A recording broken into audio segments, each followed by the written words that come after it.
외신 인사이드입니다. 안녕하세요. 안녕하세요. 오래간만이에요. 네, 진짜 오랜만에 뵙네요.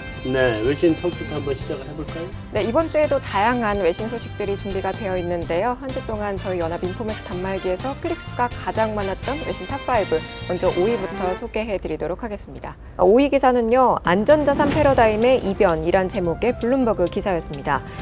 최근 금, 미국 달러 등과 함께 그 희소 가치가 높은 소장품이 새로운 안전자산으로 부상하고 있다고 블룸버그 통신이 보도했습니다.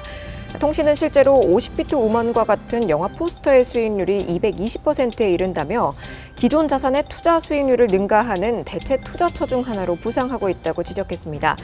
영화 포스터 외에 부상하고 있는 다른 대체 투자처로는 프랑스 명품 브랜드 에르메스의 고가 핸드백인 버킨백, 애플이 초기에 제작한 마이크로 컴퓨터 애플원, 그리고 노벨상 메달 등이 포함됐습니다.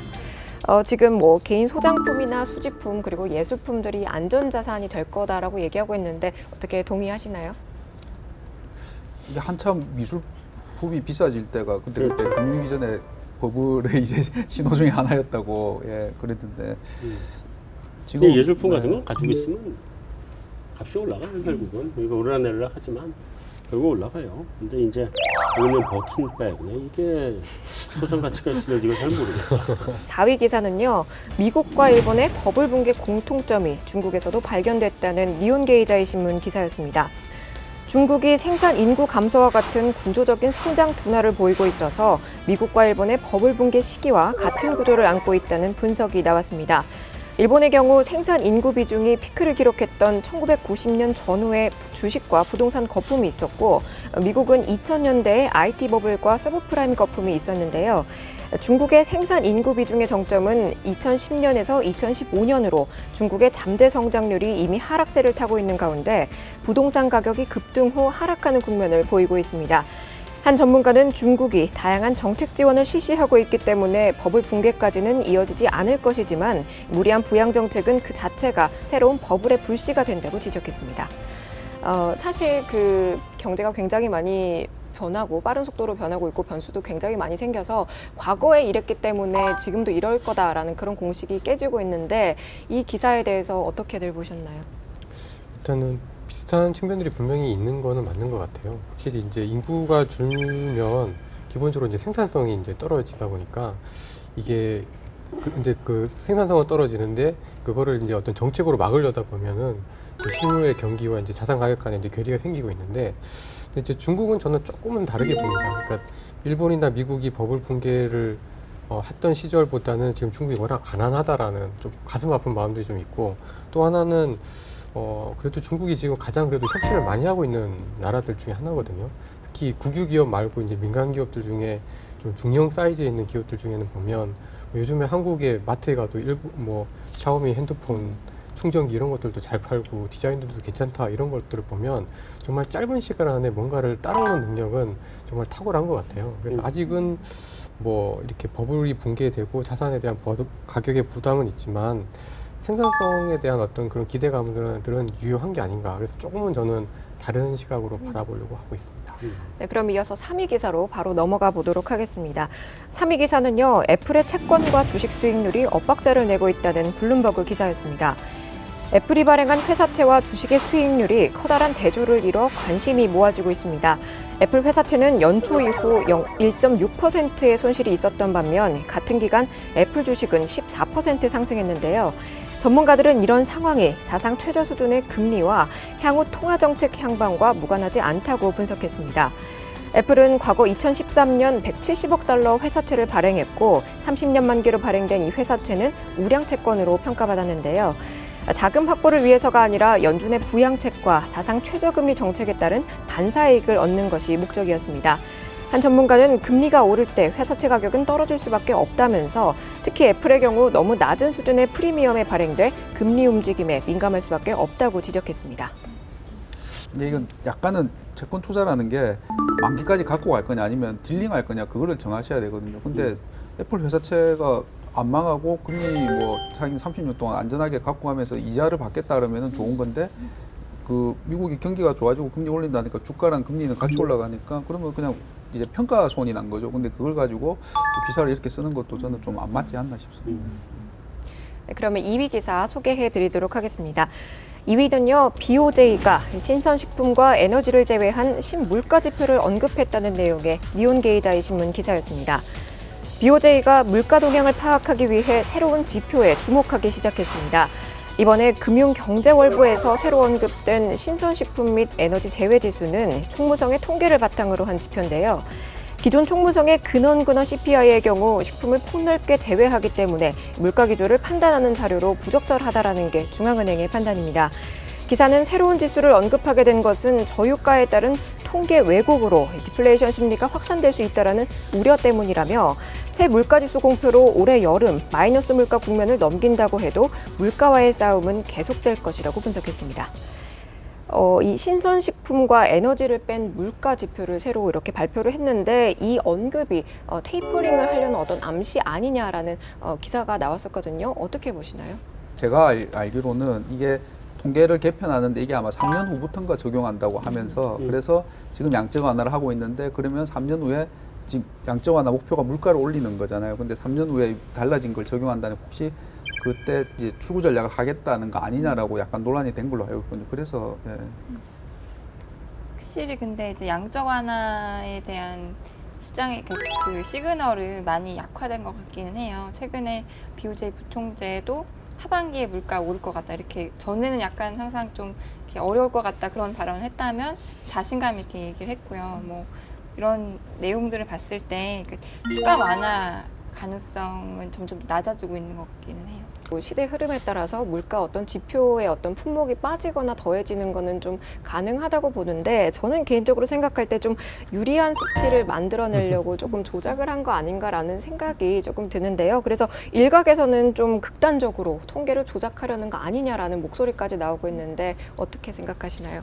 통계 조작이라기보다는 이제 구로다 총재가 2% 물가 목표치를 제시를 했는데 사실 그 유가를 넣어버리면 사실 한도 끝도 없이 지금 유가가 계속 떨어지고 있으니까 목표 달성이 쉽지 않아진 거죠. 그러니까 보다 목적 달성이 쉬운 지표를 이제 새로 이제 발굴해서 이제 소개한다는 그런 의미가 좀 있는 것 같고 뭐 조작이라기보다는 뭐 조금 비켜간다라는 의미.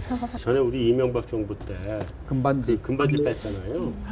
그런 느낌이 드는 건 사실인데 근데 신선식품하고 에너지를 제외한 지수가 원래 근원 CPI고 원래 우리는 그거 쓰고 있거든요. 그러니까 일본이 너무 오랫동안 CPI 통계를 잘못 써왔던 걸 고치는 과정이라고 보시면 맞을 거예요. 네, 그러면 1위 기사 소개해 드리도록 하겠습니다.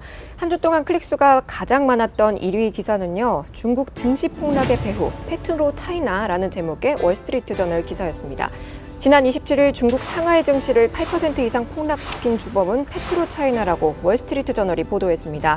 상하이 증시 시가총액의 5% 이상을 차지하는 대형주 페트로 차이나의 주가가 폭락하면서 시장의 투자 심리도 같이 무너진 것으로 분석했는데요. 특히 정부가 그동안 페트로 차이나가 급락할 때마다 주식을 사서 이 상하이 증시 부양을 해왔다는 사실을 고려할 때 이 주식의 급락은 정부가 증시 지원을 철회한 것 아니냐라는 우려를 증폭시켰다고 분석했습니다. 증권금융공사가 지난 7월 8일 이후 시장을 안정시키고자 매일 최대 1,800억 위안까지 주식을 매입했지만 27일에는 거의 매수에 나서지 않았습니다. 전문가는 정부가 시장을 떠받치지 않으면서 매도가 쇄도했다고 지적했습니다.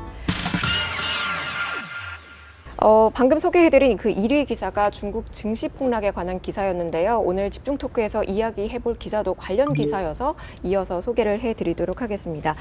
앞서 말씀드렸듯이 지난 27일에 중국 증시가 8% 이상 빠지게 되면서 블랙 먼데이였다라는 평가가 나오고 있는데요. 오늘 집중 토크 이 기사에서는 중국이 증시 부양을 위해서 그동안 굉장히 많이 노력을 해왔는데 더 이상 그 효과를 보지 못하고 있는 것 같다라고 얘기하면서 이 시장에 개입을 하느냐 마느냐를 두고 굉장한 딜레마에 빠져 있다라는 내용의 기사가 있어서 가지고 왔습니다. 오늘 집중 토크 기사 중국 증시 폭락, 주식시장 개입 딜레마에 빠진 중국이란 제목의 FT 기사였습니다.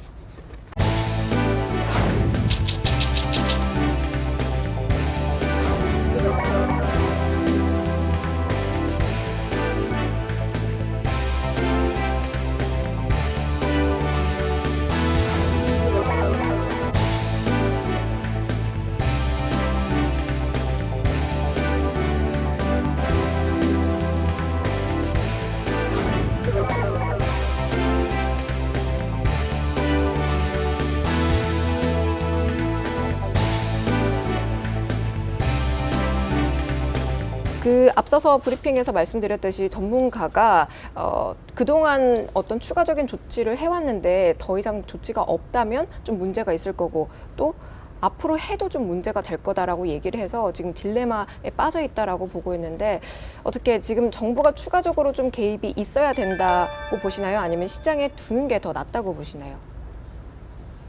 좀 어려운 문제이긴 한데요. 저는 개입을 하는 게 맞을 것 같긴 한데 이런 방법은 좀 아닌 것 같아요. 그러니까 주가 빠진다고 주식 매도 자체를 막 1,500개 지역을 다 못하게 하고 그다음에 뭐 주식 매도한 사람들 붙잡아 놓고 막 감옥소 보내고 이거는 좀 아닌 것 같거든요. 그러니까 그 어떤 균형 가격을 찾을 수 있도록 아니면 그 속도를 이렇게 충격을 좀 이렇게 완화시킬 수 있는 정도의 어떤 시간을 벌어주는 그런 정책이 사실은 가장 시장에 맡기는 정책이 가장 좀 좋은 정책인 것 같은데 중국 정부는 너무 가격 자체를 이제 지지를 하려고 하다 보니까 약간 좀 무리수를 두은 것 같은데 제가 생각할 때는 오히려 그러다 보니까 두 가지 문제가 발생을 하는 것 같아요. 하나는 오히려 더 사람들이 안 믿기 시작을 했다라는 거죠. 오히려 주식시장을 활성화하면서 정부가 하려는 여러 가지 개혁 정책들이 있는데 이런 정책에 대한 사람들의 신뢰가 오히려 조금 더 깨지고 있다라는 그런 것들이 좀 사실 좀 문제가 좀 있는 것 같고 두 번째는 이게 한도 끝도 없잖아요. 가격이라는 게 누가 계속 팔면은 계속 사줄 수도 없는 건데 이걸 한번 그렇게 들어가 버리니까 오히려 이제 이번 기회에 이제 팔고 싶은 사람들은 더 빠져나오고 싶은 그런 심리를 더 자극을 하는 것 같아서 오히려 저는 너무 인위적인 가격 개입 정책은 오히려 역효과가 좀 나오고 있는 게 아닌가 이렇게 봅니다. 사실 어떤 정부의 주식시장 개입이 중국만 있었던 게 아니라 일본, 뭐 타이완, 홍콩과 같은 나라에서도 있었는데요. 그 국가에서 증시에 개입을 해서 성공한 사례가 어느 케이스가 있을까요? 성공한 데가 아무도 없잖아요. 그러니까 뭐 짧게는 했다고 볼 수 있겠는데요. 근데 이제 큰 흐름으로 봤을 때는 뭐 증시 우리나라도 예전에 뭐 증시 안정화 기금 마련하고 증권사들 뭐 위에 분들 모여서 뭐 하고 했는데 짧게는 그래서 아마 중국한테 그런 그 뭐 레포트들도 있더라고. 한국을 보고 한번 배워라. 한국이 20년 뭐 전에 어떻게 했는지를. 네, 90년, 91년 하고 90년대 초반까지 우리 증시가 이제 막 폭락을 시작을 했을 때 그때 한국은행이 발권력을 동원해서 특별융자를 통해서 발권력을 동원해서 증시에 투입했어요. 다 깨졌어. 그 이후에도 주가가 빠지면 연기금을 동원해서 부양을 했었어요. 그러니까 뭐 연기금에 전화하는 거야. 그래서 사라 이렇게. 그러면 이제 소문이 다 돌아요. 시장에 뉴스도 나오고 다 나와요. 다 실패했어요. 그게 우리가 이제 90년부터 한 90한 3, 4, 5년 이때까지니까 지금으로 치면 한 20년, 25년 된 얘기죠. 근데 오늘 마침 나는 시민인가라고 하는 송홍근 선생의 책을 막 읽기 시작했는데 거기에 보니까 그 말이 나오더라고. 경제는 압축 성장이 가능하지만 사회는 단계를 뛰어넘을 수 없다는 것이 역사적 명제라고 하더라고요. 중국도 거쳐가는 거예요. 저거 아무리 돈 집어넣어봐야 안 된다는 거를 해보고 배우게 될 거예요. 경제는 중국도 압축 성장했지. 그리고 지금 또 다른 문제의 직면에 있다라고 지적을 했던 게 바로 트리거의 부재라고 꼽고 있습니다. 그 애널리스트들이 그나마 좀 가능성이 있다라고 보고 있는 게 지금 돼지 가격의 상승 그것과 그리고 연준의 조기 금리 인상 그 두 가지를 꼽고 있는데 이 두 가지가 실제로 트리거 역할을 할 수 있다고 보시나요?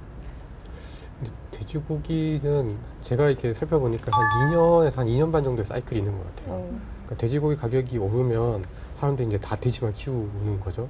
그러다 이제 돼지 가격에 공급이 넘치면 이제 돼지 가격이 폭락을 하게 되는데 지금은 이제 지난 2년 동안 돼지 가격이 빠졌다가 약간 오르는 사이클에 있다 보니까 물가가 더 빠지진 않고 약간씩 이제 오를 가능성이 있고 이제 그러다 보니까 이제 금리 인하라든가 지준 인하 같은 정책들을 못 하는 거 아니냐 뭐 이런 거가 좀 있는 것 같아요.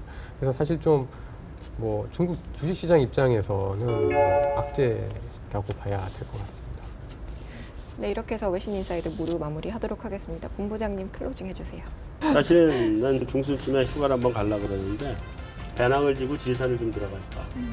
한 며칠 그 대피소마다 이렇게 잠들면서 가면 머리가 싹 비어져요. 그래서 그거 할까 생각했는데 아무래도 휴가는 뭐 여러 가지 휴가가 있겠지만 머리를 비우는 휴가가 제일 좋은 것 같아요. 다들 그 머리 비우는 휴가들을 다녀오시기 바라겠습니다. 자, 오늘 순서 여기서 마무리하겠습니다. 수고하셨습니다. 수고하셨습니다.